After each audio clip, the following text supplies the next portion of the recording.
কৈছে নহলেনো অসমীয়া লেটাৰ মাছ পোৱা কেইজন আছে তাকো বিহাৰী সম্প্ৰদায়ৰ ছোৱালী হেল্ল' অনা অসমীয়া যদি ছোৱালী হয়নে নহয় যি নিজে নিজে পঢ়িছে সিয়েতো ভাল ৰিজাল্ট কৰিব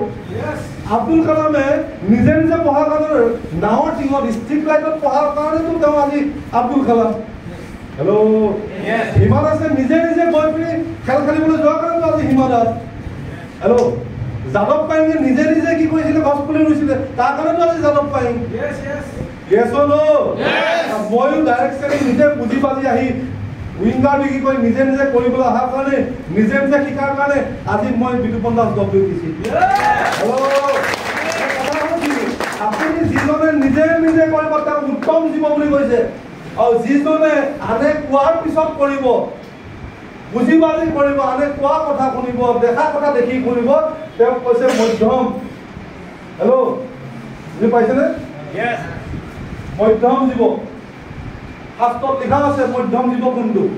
হেল্ল' যি প ক'লেও নকৰিলে কৰ বুলি ক'লেও নকৰিলে হেল্ল'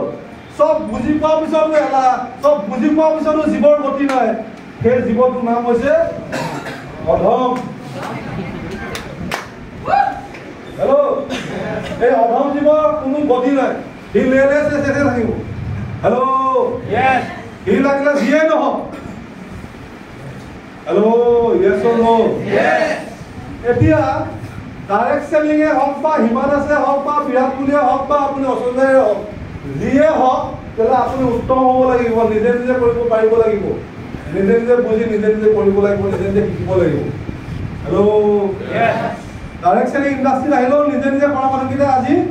কি হৈছে ছাকচেছ হৈছে নে নাই আৰু আনক দেখি শিকি যিয়ে কৰে তাক কি বুলি কোৱা হৈছে মধ্যম তেওঁ ছাকচেছ আছে সব বুজাই দিয়াৰ পিছত দেখাই দিয়াৰ পিছত 2 লাখ 10 পাই বুলি কোৱাৰ পিছতো যি আওকাণ কৰি চলিছে নিজক ঠগি চলিছে তেওঁ হ'ল অধম আৰু সেই অধম মানুহৰ কোনো গতি নাই সেইটো হ'ল নৰাধম